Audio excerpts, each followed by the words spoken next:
BA programme history और 8वीं unit है सेमेस्टर 1 की। सेकंड पार्ट है। पार्ट 1 में मैंने आपको बेसिक मौर्योत्तर काल के बारे में सब कुछ बताया था। इस पार्ट में हम इसके आर्थिक इतिहास के बारे में जानेंगे। देखिए आपके सामने सिलेबस है और आपकी जो सबसे आखिरी यूनिट है मौर्योत्तर काल, इसको हम पढ़ रहे हैं और इसका ये दूसरा वीडियो है। पार्ट 1 नहीं देखा तो आप उसे जरूर देख लें। सारे मैंने चैप्टर आपको कराए हुए हैं। लिंक आपको 2 प्लेलिस्ट का दे दूंगा मैं, दोनों में आपको सारी यूनिट मिल जाएगी। ठीक है, टेलीग्राम ग्रुप आप जरूर ज्वाइन कर लो। यहाँ पे आपको सारी इंपॉर्टेंट प्लेलिस्ट और इंपॉर्टेंट जो इन्फॉर्मेशन है यहाँ पे दे दी जाएगी। मौर्योत्तर काल का आर्थिक इतिहास बहुत ही इंपॉर्टेंट है। ठीक है, पेपर में क्वेश्चन कैसे आता है मैं आपको बेसिक बता दूं। कई बार ऐसे आ जाता है कि मौर्योत्तर काल के आर्थिक इतिहास के बारे में चर्चा कीजिए। कई बार सांस्कृतिक के बारे में पूछ लिया जाता है, कई बार धार्मिक विशेषताओं के बारे में पूछ लिया जाता है, कई बार मौर्योत्तर काल काल के बारे में सिंपल पूछ लिया जाता है। तो एक एक टॉपिक पे भी क्वेश्चन आ जाते हैं। तो आज हम पढ़ रहे हैं आर्थिक इतिहास, यानी इस समय में अर्थव्यवस्था से संबंधित जो भी पॉइंट बनते हैं उसको हम देखेंगे। तो देखिए आर्थिक इतिहास के तहत हम क्या क्या डिस्कस करेंगे, सारे पॉइंट मैं आपको पहले एक जगह बता देता हूं ताकि आपको समझ में आ जाए अच्छे से। देखिए सबसे पहले हम बात करेंगे कि इस समय शहरों का विकास जो हुआ था उसको पढ़ेंगे। उसके बाद हम पढ़ेंगे शिल्प उत्पादन। आपको पता है कि उत्पादन कला में ये काल जो है काफी महत्वपूर्ण है।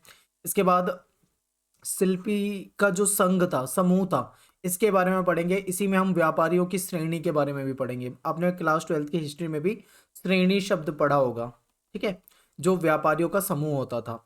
और उसके बाद हम पढ़ेंगे यहाँ पे सिक्कों के बारे में। इसके बाद पढ़ेंगे व्यापार के बारे में। तो ये 4-5 पॉइंट है जो आर्थिक इतिहास को दर्शाता है मौर्योत्तर काल के। तो ये आप समझ गए। अब इसको हम क्या करते हैं, एक एक पॉइंट को एक्सप्लेन करते हैं, आपको ध्यान से समझते हुए चलना है। सबसे पहले बात करते हैं शहरों का विकास। तो देखिए मौर्योत्तर काल जो है ये महत्वपूर्ण है, इंपॉर्टेंट है, क्योंकि इस समय में शहरों का विकास काफी चरम पर आप कह सकते हो, या काफी मतलब तेजी से हो रहा था। इस काल में क्या हुआ था, व्यापक निर्माण कार्य हुए थे। बहुत सारे मतलब भवन निर्माण हुए, और सड़कें, नालियाँ और स्थापत्य कला के कई सारे नमूने इस काल के मिलते हैं। ठीक है, जो निर्माण हो रहा था उसमें पक्की ईंटों के भवन मिले, यानी पक्की ईंटों के भवन होते थे। सुंदर सुनियोजित गलियां होती थी, बहुत तरीके से गलियां बनाई जाती थी। नालियां बहुत तरीके से बनाई जाती थी, सही तरीके से, सुनियोजित तरीके से। और इस अवधि में कई नगर जो थे फले फूले थे, काफी ज्यादा मतलब डेवलप हो रहे थे। एग्जाम्पल आपके सामने रखा हुआ है, जैसे कि देखिए राजगृह हो जाएगा, पाटलिपुत्र हो जाएगा, वाराणसी हो जाएगा, श्रावस्ती, कौशाम्बी, मथुरा और अयोध्या, हस्तिनापुर। ये जितने हम यहाँ पढ़ रहे हैं ना शहर, ये सारे आप ये समझ लो कि ये प्रसिद्ध हैं उस समय में काफी ज्यादा।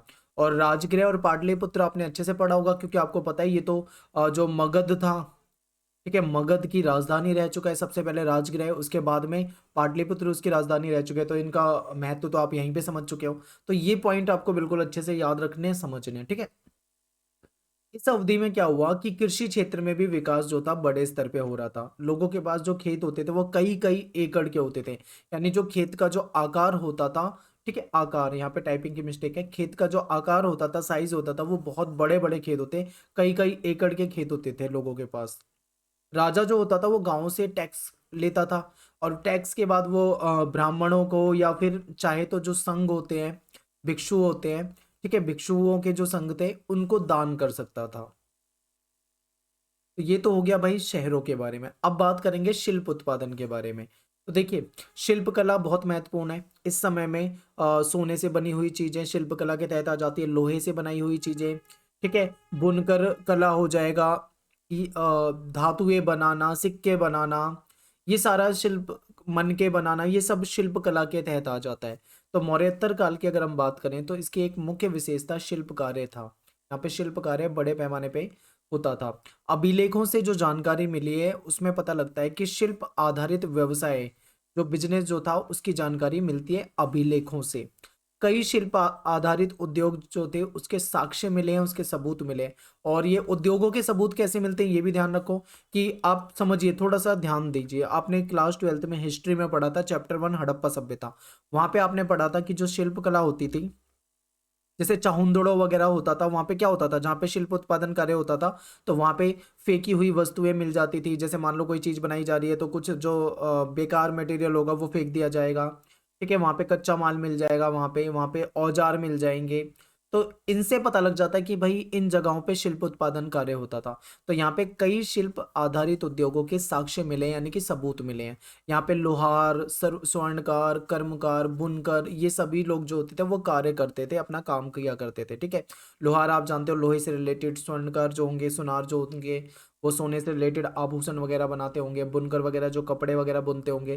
तो ये सभी कार्य करते थे यहाँ पे। अब शिल्पी संघ के बारे में समझिए। देखिए जब कई सारे लोग जब मिल जाते हैं, एक समूह बना लेते हैं, तो वो एक तरह से उनका संघ हो जाता है। देखिए मौर्योत्तर काल में शिल्पकार और व्यापारी श्रेणियों में संगठित थे। श्रेणी का मतलब यहाँ पे किसी समूह से है, ठीक है, यानी कि किसी ग्रुप से है। तो देखिए आपने बौद्ध धर्म वाला जब चैप्टर पढ़ा था वहां पे बताया था आपको, व्यापारियों का ग्रुप जो होता था उसको श्रेणी कहा जाता था। ठीक है, तो श्रेणी का मतलब क्या है, किसी समूह से है, किसी ग्रुप से है। तो शिल्पकार और जो व्यापारी लोग थे वो समूह में संगठित थे। इस काल में इनकी संख्या जो थी और इनका जो कार्य जो था, क्रियाकलाप जो थे, उसमें काफी तेजी से वृद्धि हो रही थी। और जातक जो कथाएं हैं, जातक कथा से काफी ज्यादा जानकारी मिलती है इस काल के बारे में। तो जो जातक है उसमें 18 श्रेणियों का जिक्र मिलता है। श्रेणियों के जो प्रधान होते थे उसको जेठक या फिर प्रमुख कहा जाता था। प्रमुख यानी जो मुख्य है। ये जो होते थे प्रमुख या जेठक, ये राजा के बहुत करीब होते थे, क्योंकि आप समझ सकते हो कि ये इनका रुतबा रहता होगा। तो ये जो थे राजा के करीब होते थे, और ये अपने खुद के सिक्के और मुहर भी जारी कर सकते थे, यानी इनके पास इतनी पावर भी थी। और ऐसे सिक्के जो हैं वो तक्षशिला से मिले हैं, कौशाम्बी से मिले हैं, वाराणसी से मिले हैं। यहाँ से काफी मात्रा में सिक्के भी मिले हैं। उन सिक्कों से भी इस समय के इतिहास के बारे में जानकारी मिल जाती है। ठीक है, अब बात करते हैं सिक्कों के बारे में।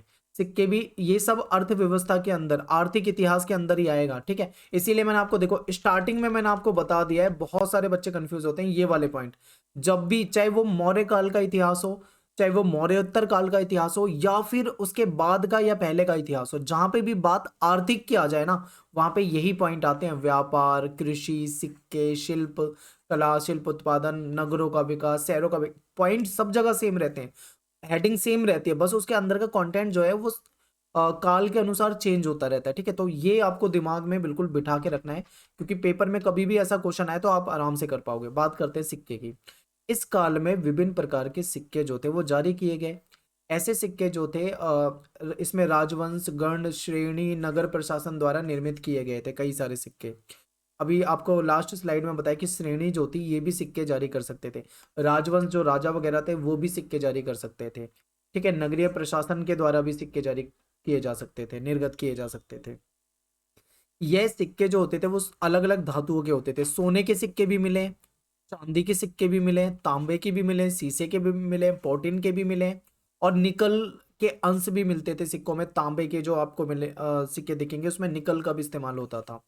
तो इस तरीके के सिक्के मिले। इन सिक्कों से पता लगता है कि व्यापार जो है नगद होता था, कैश में होता था। क्योंकि देखो जब इतना ज्यादा सिक्कों का इस्तेमाल हो रहा है, तो इससे इतिहासकार अंदाजा लगा लेते हैं कि जो व्यापार होता था उसमें कहीं ना कहीं नगद का लेन देन जो होता होता था वो नगद से होता था, यानी कैश लिया जाता था। ठीक है, चाहे वो सोने के सिक्के के जरिए हो या चांदी या अन्य धातु के सिक्के के जरिए हो, व्यापार जो होता था वो नगद में होता था। अब यहाँ पे व्यापार को थोड़ा सा डिस्कस कर लेते हैं। मौर्योत्तर काल में आंतरिक और बाह्य, स्थलीय और सामुद्रिक दोनों प्रकार के व्यापार क्रियाओं में तेजी आई। देखिए जो व्यापार होता था वो दोनों तरीके से होता था, यानी कि सड़क मार्ग से भी होता था, देश के अंदर भी होता था, देश के बाहर से भी होता था, समुद्री रास्ते से भी होता था, सड़क मार्ग से भी होता था, देश के अंदर भी होता था, देश के बाहर भी होता था। तो समझ लो व्यापार किस लेवल का रहा होगा। अब बात करते हैं, थोड़ा सा दिशाओं को समझते हैं। पूर्व, पश्चिम और दक्षिण में सूती वस्त्र, इन पॉइंटों को बिल्कुल ध्यान रखो। पश्चिम में इस्पात के हथियार बनाए जाते थे। उत्तर पश्चिम में घोड़े और ऊंट का व्यापार होता था। पूर्व और दक्षिण से हाथी का व्यापार चलता था। इस तरीके से व्यापार चलता था, अलग अलग दिशाओं में अलग अलग तरह का व्यापार था। कुछ नगर जो हैं वो विशिष्ट माल के लिए प्रसिद्ध थे, जैसे कि देखिए वाराणसी जो था वो बहुत ज्यादा प्रसिद्ध था रेशम के लिए, मलमल के लिए, मलमल के कपड़े वगैरह, वस्त्र वगैरह, चंदन के लिए। अगर मदुरै और कांची की बात करें तो ये सूती वस्त्र के लिए बहुत ज्यादा प्रसिद्ध रहे। तो विशिष्ट आप कह सकते हो इनको। ठीक है, नदी मार्ग का इस्तेमाल होता था व्यापार के लिए, मैं आपको पहले ही बता चुका हूँ। सामुद्रिक मार्ग के जरिए विदेशों से भी व्यापार होता था, भारत और रोम के बीच में भी व्यापार होता था। भारत के जो मसाले थे, देखिए यहाँ पे टाइपिंग की मिस्टेक है, इसको मसाले कर देते हैं। भारत के जो मसाले थे, मसाले और भारत का मोती और मलमल, इसकी जो मांग थी वो रोम में बहुत ज़्यादा थी। यानी यहाँ से इस चीज़ को क्या कर दिया जाता था, रोम के लिए भेज दिया जाता था, वो लोग इनको खरीदते थे। दक्षिण पूर्व एशिया से भारत में चीज़ें आयातित भी होती थी, यानी कि भारत केवल अपने यहाँ से चीज़ों को बेच नहीं रहा बल्कि बाहर से चीज़ों को खरीदता भी था।